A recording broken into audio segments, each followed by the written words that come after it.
Father's Day, everybody. Everybody. Because, we all are father to our experience. And we've all had fathers, certainly. I had one. Yeah, I did. And, gosh, I have shared this with you, with some of you at least in the past. My father asked my brothers and me every year, Father's Day, birthday, Christmas, for the same two things. And he never got them. Peace and quiet.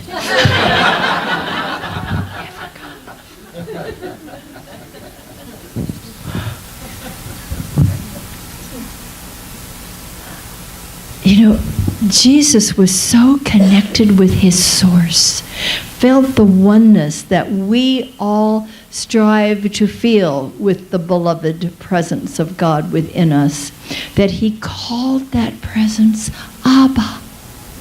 Abba, which is Hebrew for Father. Can't get much closer than that. I love this. Did you see? I can't explain it to people who are only listening and not seeing, but here, up on the projector, there's obviously Dad's shoes up there. And the shoelaces have been formed into a heart between the two shoes. So some little brat tied her father's shoelaces together. That wasn't it? Oops. It's sweet. It's very sweet.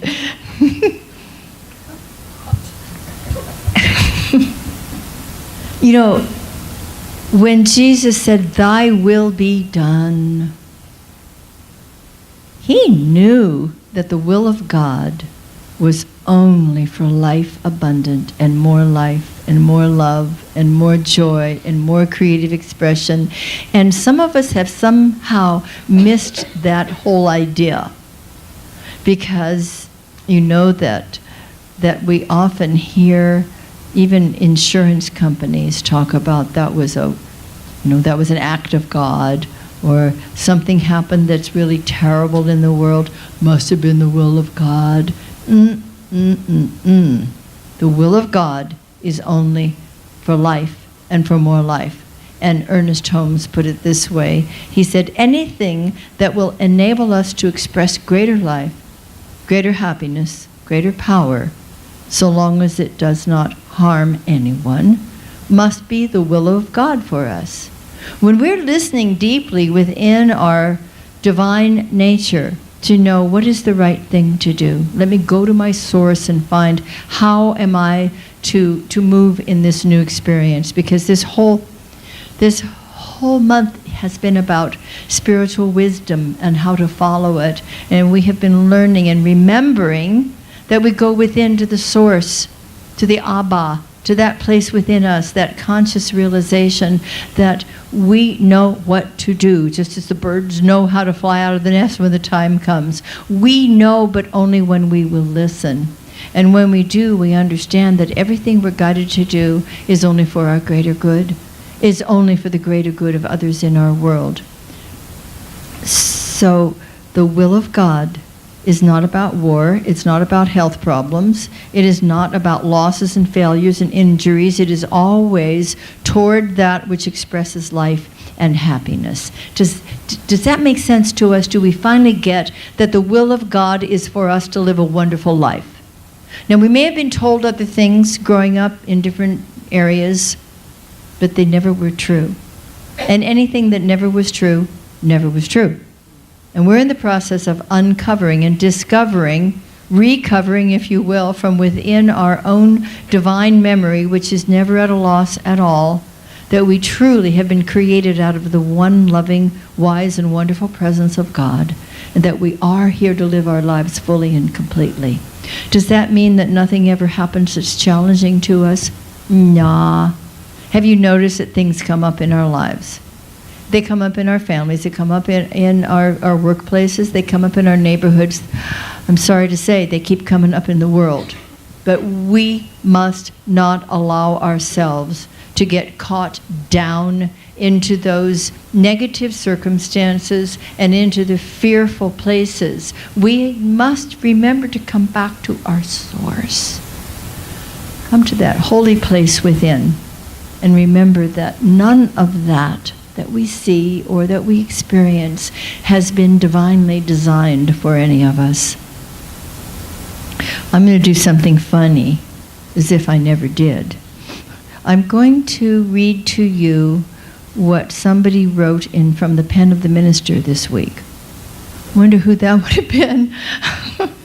I said, as Father's Day approaches, it seems only natural to revisit early memories of our fathers and father figures in our lives. It is also common to equate some childhood religious beliefs with a Father God up in the heavens. Did you ever have one like that? Did you have the great Papa God up in the sky? And if you were good, boy, he'd be good to you. And if you weren't, oh man, would you get it? Wait till that father gets home. Even though we've long since released that myth and embraced the greater awareness of God as the universal presence of love and wisdom, have we been successful in releasing those old ideas about an anthropomorphic God, some great man in the sky, possibly with a long beard and definitely with a black book and putting marks in it? See, I grew up in this wonderful science of mind teaching.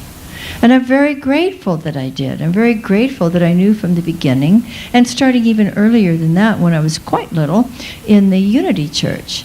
And so I always was taught that God is love. I always was taught that God was my very life, and that nothing could happen in my world without God being present, because that's the way that it is.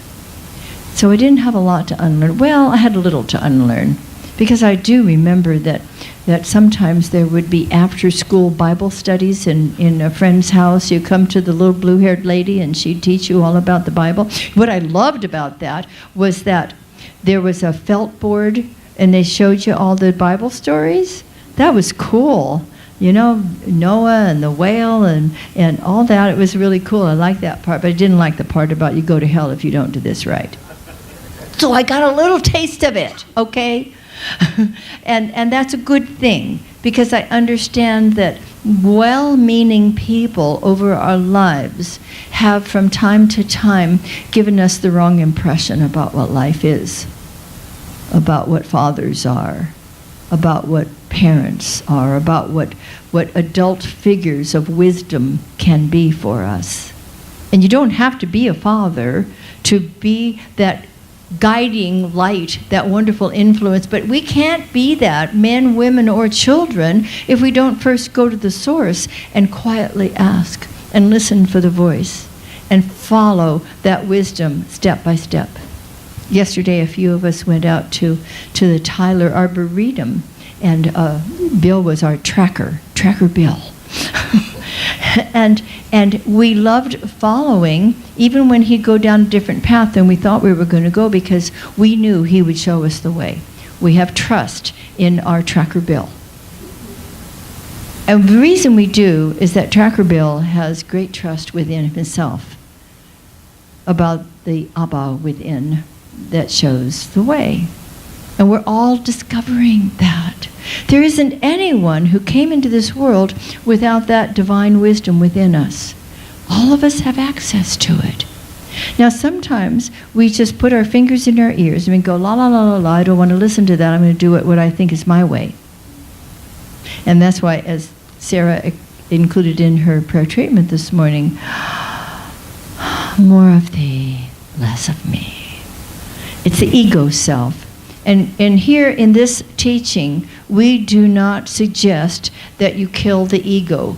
We have developed a strong ego which says, I can do this. I've mastered a lot of things in my life, right? I'm successful in many areas because I learned how to make this ego work for me, and now I'm going to have it work even better for me, because now I'm going to invite it to become transparent and to allow spirit to shine through. Then it's more of thee and less of me. Then it's letting that great creative loving power and presence that is wise and wonderful guide me in each next step, whatever that might be. And it's a wonderful thing. It's so freeing. There's no more anxiety. There's no more tension. There's no more question about it. I'm listening within, and listening within brings me the fruits of that divine labor. Because there is a presence, a source within me that is greater than any idea I might have on my own, or any opinion that my friends and family might have. We go to the source. Jesus taught us how to pray, remember? He said, go into the closet of our minds and close the door of our mouths and listen and listen. When we do, then we align ourselves with that source, and the masculine principle of God, the same that expresses in and through us, is that which chooses. It is that which starts something growing. The feminine principle of God, which also dwells within us, is that which says yes and receives and produces. Together we need both. That conscious choice and that loving receptivity. We have each of those aspects within ourselves. And it's a wonderful thing that we have the ability to bring forth new ideas and new manifestations of even greater and greater good into our lives all the time.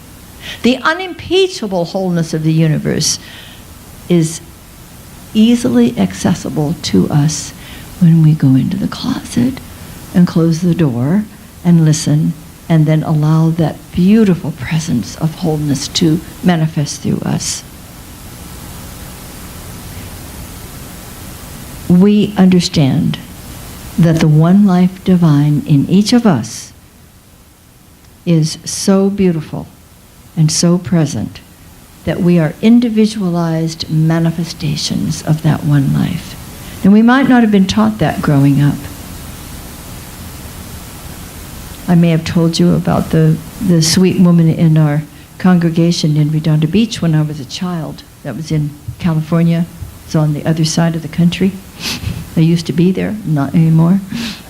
This little gal named Laura, she was very small and very chirpy, and she would come to the 11 o'clock rather than the 9:30 because she went to her own Standard Branch church in that morning, and then she'd come to ours.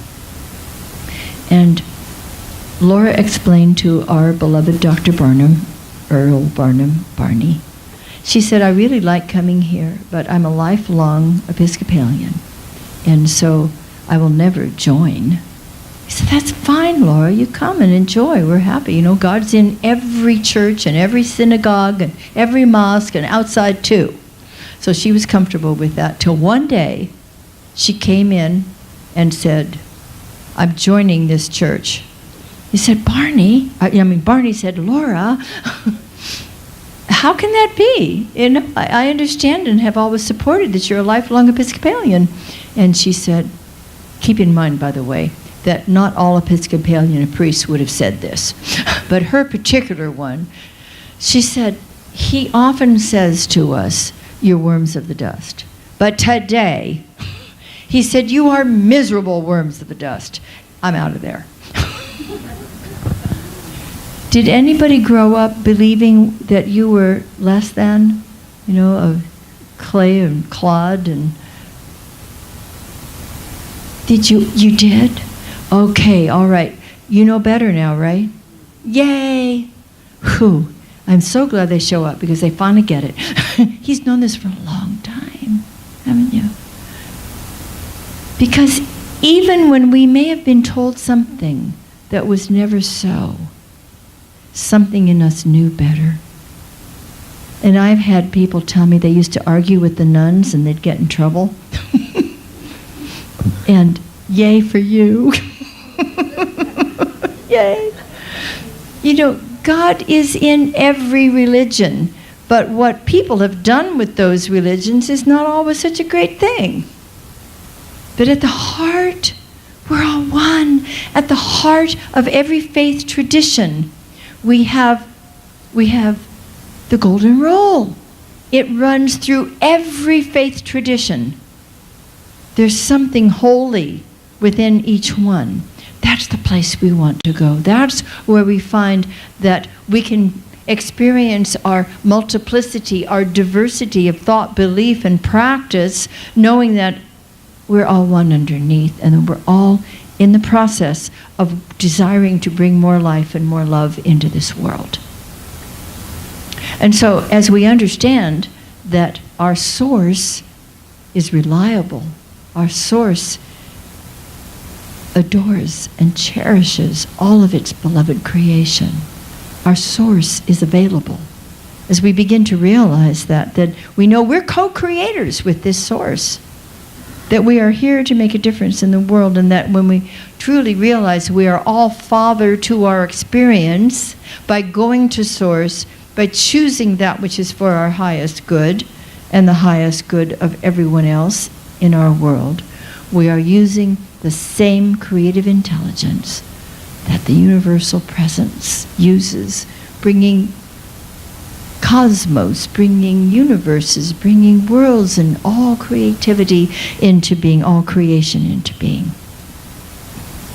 So we honor the divine masculine within us, we honor the divine feminine within us, and we realize that we're inviting the conscious creation of an ever-increasing good to become our experience, not only individually, but as a beloved community as we are here.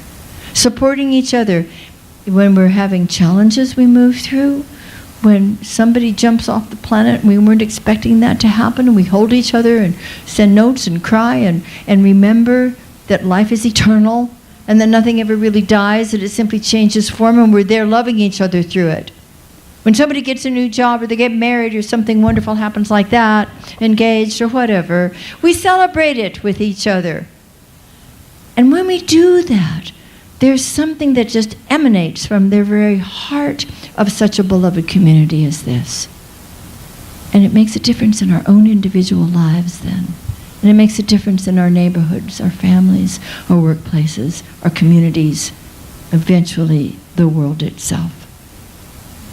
The conscious mind chooses.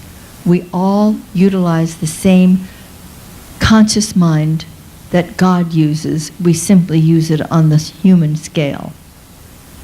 We plant the seeds of new ideas in the subconscious area of our minds, which is all a part of the greater subconscious infinite mind of God. And the choice is always yours and mine. We choose, and then we choose again, because we realized, oops, I chose something last year that I didn't mean to choose. It's time to make a different choice. Bless you. Oh, bless you, my child. We get to choose again. Isn't that awesome? You know, there's no such thing as making a mistake that can never be undone. Especially when you look at the larger picture. You know, we can look at the tapestry of our lives. Good thing to look at the tapestry of our lives. See all the different threads, the different colors of thread that have been woven through there. And sometimes there's some gray or dark colors that we wouldn't think were beautiful all by themselves until we put them with all the rest of it. And then we see those were the times that we said or did something we wish we hadn't done, but oh, look how everything else blends and looks so beautiful and stands out because of it. Because of it, not in spite of it. Let's begin to embrace and embody everything we have ever thought, said, and done, realizing when I was a child, I spake as a child, and now that I have become a man or a woman or these smart, beloved, wise children upstairs, now that I have entered into a new consciousness, I'm making a different choice. And part of that choice is giving thanks for every step that I have taken to get to the place where I am now. Yes? Can I hear an amen? Amen. This is really important for us to get, that every choice we ever have made, we made with the wisdom that we had, that was the best knowledge we had at the time. We couldn't have done it any differently. And a loving father would say, it's all right. You are my beloved, in whom I am well pleased. Now let's rev it up and do it differently this time. We always, always come to that place of source. We are father to our experience. There is no divinely imposed life plan for us. What's God's plan for me? For you to decide how you're going to live fully and completely. For you to discover the gifts you have within you that must be given, to develop them, to feel satisfied and joyful with expressing yourself, with making a difference in other people's lives as well. That's the plan God has for you to figure it out and to do it. Wow! That's kind of wonderful, don't you think? I realize it's a lot of responsibility. The ability to respond to. I love responsibility. I want to respond to what I know within me is my heart's desire that must be fulfilled in this lifetime. I don't want to react to things that are going on. I'll do my best to move from reaction to response as quickly as possible. And I have the choice and I have the ability to do that. Isn't that wonderful? I love this life. It's designed just beautifully. And I'm glad that no one asked me to do it because I think it's much better this way. What I am being asked to do is to live my life from that divine center of love and wisdom and co-creativity. We are co-creators and it's wonderful. You choose, I choose, and we choose again, and we choose again, and we choose again. I want to honor that divine life within us all. And remember, as we look at other people in our lives, especially those that we don't know, that we see are doing terrible things, and they're out there, I want us to be able to do our best to stop and not react, but to respond to the divine within each person, because it is without exception that everyone was created from this divine source, whether they're aware of it or not, whether they have yet come to the full realization that they're more than simply human and that they have to do things to feel some sort of human power. Instead of recognizing that there's a divine power that we all need to get to, we need to look through all that. That is our great responsibility, to see the divine within everyone. Oh, it's easy to look around and see it here. It's out there. It gets tough. And that is our job to do. And we can do it because we are indeed Father to our experience. And we are willing to let the will of God be our will and to act from that place of desiring only the greatest, the most loving, the most joyful, the most fulfilling life for everyone, including ourselves. Loving ourselves, supporting ourselves by letting the beloved within us create and co-create through us the most magnificent life we've ever known. Are you ready for that? Oh, I am too. Let's keep doing it because we do it so well. Now will you say with me, I co-create a life of joy. I co-create a life of joy. I co-create a life of love and harmony. I co-create a life of love and harmony. A life of abundance. A life of abundance. For I know that life is for me, and spirit flows through me, with grace and ease. And so, my beloveds, beginneth our lesson.